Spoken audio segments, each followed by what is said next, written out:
بچوں کو مثبت طور پر بہت زیادہ انکریج کرنا چاہیے. ان کے دلوں میں یہ احساس ہو کہ ہم بہت اچھا کر رہے ہیں اور مزید کر سکتے ہیں. تو جب بھی فیڈ بیک دیا جائے تو فیڈ بیک کی دو صورتیں ہوتی ہیں. کسی نے کوئی غلطی کی ہے، اس کی طرف آپ نشاندہی بھی کرنا چاہتے ہیں تاکہ وہ سیکھے، اور وہ بھی ضروری ہے. اور اسی طرح اس نے کوئی اچھا کام کیا ہے تو اس کو انکریج کرنا بھی ضروری ہے تاکہ اس میں یہ حوصلہ رہے کہ میں بہتر کر رہا ہوں. تو ہمیشہ یہ بیلنس رکھنا ضروری ہے، اور ہمیشہ شروع کریں اس کی پازیٹیو بات سے، ورنہ وہ شروع ہی میں اپنے دماغ کو بند کر لے گا اور آپ کی بات سننا چھوڑ دے گا. جو بھی وہ کام کرے اس سے ریلیشن میں کوئی پازیٹیو چیز نکالے. مثلا بچے نے کوئی چیز خراب کر دی تو اس کو بتائیں کہ دیکھو بیٹا ادھر آئیے، اب آپ نے یہ جو کام کیا ہے اس میں یہ غلطی ہو گئی، گلاس ٹوٹ گیا مثلا. تو ابھی آپ ڈائریکٹ گلاس توڑنے میں بات کریں گے تو اس کو یہ ہوگا کہ اوہ مجھے ڈانٹنے کے لیے بلایا ہے. نیکسٹ ٹائم کوئی غلطی کرے گا تو چھپے گا، اس سے بھاگے گا، اس کے بارے میں جھوٹ بولنے کی کوشش کرے گا، اس کو گھمانے کی کوشش کرے گا. نہیں، اس کو یہ نہ کرے. جب وہ آئے تو اس سے تذکرہ کیجیے.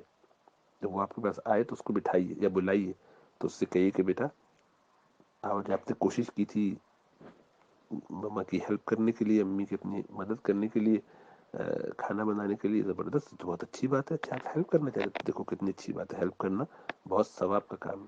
لیکن پھر آپ یہ جب ساری بات ہو جائے اس طرف اس کو ذرا ایک حوصلہ ہو جائے، پھر اس سے کیا کہنا اچھا وہ آپ سے وہ گلاس گر گیا تھا آپ یوں کر رہے تھے، ہاں تو اس میں آئندہ آپ خیال کیجیے گا.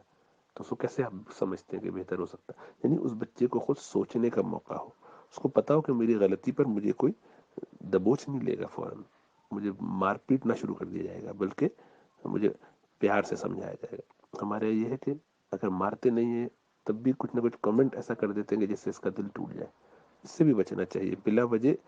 دیکھیے کوئی چیز گلاس توڑنا مثلا جس پر زیادہ غصہ آتا ہے ماؤں کو، کیونکہ وہ ایک قیمتی چیز ہے گھر کے خراب ہو گئی تو فوراً چیخ چلا دی اور تھوڑی دیر بعد بھول بھی گئی، لیکن بچے کے ذہن میں وہ ایک اسکار چھوڑ دیتا ہے. حالانکہ آپ کے لیے وہ ایک وقتی غصہ تھا جس کا آپ نے اظہار کر دیا، لیکن وہ بچے کے لیے بہت لانگ ٹرم میں نقصان دہ چیز ہوتی ہے. تو آپ کریں اس میں یہ کہ اپنے آپ کو قابو میں رکھیں. کوئی بچہ جان بوجھ کے تو گلاس نہیں توڑے گا، اس نے جان بوجھ کے اٹھا کے پھینکا تو نہیں ہوگا. اگر وہ اتنا چھوٹا ہے تو اس کو ڈانٹنے کا فائدہ نہیں، اس لیے کہ وہ سمجھ نہیں سکتا.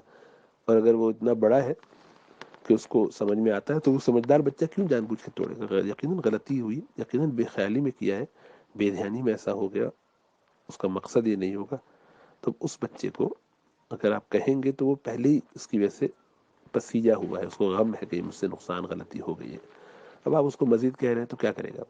تو نہیں، ایسی چیزوں میں جو کہ اختیاری نہ ہو، عموماً آپ جانتے ہیں کہ اس میں اس کی نیت نہیں تھی. ہاں بچہ شرارت کرتا ہے، جان بوجھ کے وہ کرتا ہے، وہ ایک الگ بات ہے، لیکن عموماً ایسا نہیں ہوتا. اس لیے بچوں کو اس میں ڈانٹنے سے بچنا چاہیے. اور جس وقت غصہ آ جائے اس وقت بچے کو دور کر دیں، اس کمرے سے چلے جائیں، خود چلے جائیں، وہاں سے موو ہو جائیں. اس وقت ری ایکشن نہ دکھائیں، اپنے آپ پہ قابو پائیں، اور بعد میں سوچیں کہ اس غلطی پہ کہ مجھے کیا کرنا چاہیے. کیا اتنا ڈانٹنا چاہیے، اتنا کہنا چاہیے تھا جتنا میں نے کہا ہے، یا اس سے کم، بہت زیادہ تو نہیں ہو گیا. تو یہ سب چیزیں ان کے لیے بہت ضروری ہیں کہ ہم ان میں رعایت کریں. اور عموماً غلطیوں پہ بالکل اگنور کر دینا چاہیے، درگزر کرنا چاہیے، صرف نظر رہے.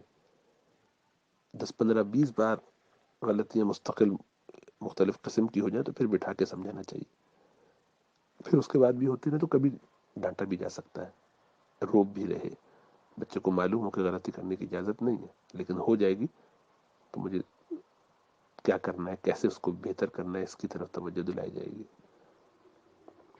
لیکن بالکل ریئیکشنری ہو کے ایک دم سے چیخنا چلانا شروع کر دینا، غصہ کرنا، پھر بعد میں کہتا ہے سوری سوری، پھر اس کے بعد معذرت بھی کرتی ہیں، معافی بھی مائیں مانگتی ہیں عموماً. تو ظاہر بات ہے وہ بچہ سمجھتا ہے کہ تو ایسے ہی ہیں، ان کی کوئی اہمیت نہیں رہتی، ان کا پورا روپ ختم ہو جاتا ہے.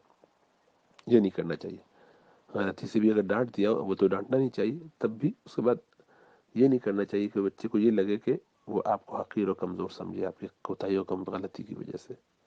تو یہ ساری چیزیں بہت سمجھ کے کرنے کی ہوتی ہیں. بہرحال بچوں کے تربیت جو ہے یہ سب سوائے اللہ سبحانہ و تعالیٰ کے ساتھ مضبوط تعلق کے اور نبی اکرم صلی اللہ علیہ وسلم کی سنتوں کو اپنی زندگی میں لائے بغیر یہ چیزیں حاصل نہیں ہو سکتی. اس لیے کہ دل کا تزکیہ نہیں ہوگا. جب دل کا تزکیہ نہ ہوا ہو، تقویٰ کو اختیار کیے بغیر نہیں ہوتا، تو پھر صحیح بات سمجھ میں نہیں آتی، بات معلوم بھی ہوگی پھر بھی آپ وہی گڑبڑ کریں گے، تھوڑی دیر بعد ابھی آپ کے سامنے بچہ کوئی گڑبڑ کرے گا پھر وہی ریئیکشن دکھائیں گے۔ تو یہ ایسا نہیں کہ خالی انفارمیشن ہو جائے، نالج ہمیں مل جائے تو ہم اس سے درست کر لیں گے معاملہ، نہیں، یہ کوئی انفارمیشن کا گیم نہیں ہے کہ نالج ہو اور ہم اس کا جواب دے سکیں گے، نہ، بلکہ یہ آپ نے اس کو اگر لیو کیا ہے، آپ اس کے مطابق زندگی اپنی گزار چکے ہیں اور گزار رہے ہیں، تو تب آپ کو آٹومیٹکلی یہ باتیں سمجھ میں آنے لگیں گی، آپ خود اپنے نفس پہ اتنا قابو رکھیں گے کہ مجھے اس وقت سوچنا چاہیے کہ مجھے کیا کرنا ہے، اللہ اس وقت آپ کے دل میں ایسی ایسی باتیں ڈالیں گے کہ آپ اس کو بہتر کر پائیں گے۔ تو بہرحال اولاد کی تربیت بہت بڑی ایک ذمہ داری ہے اللہ سبحانہ تعالیٰ نے ہم پر ڈالی ہے، جو ہمیں نبھانی ہے تاکہ قیامت میں ہم سرخرو ہو سکیں، لیکن اس میں بہت زیادہ آہستہ آہستہ اصلاح کرتے ہوئے، اپنے نفس کا تزکیہ کرتے ہوئے، اللہ اور اس کے رسول کے طریقے کے مطابق زندگی گزارتے ہوئے اللہ کی طرف سے بہت کچھ انسپریشنز ملتی ہیں۔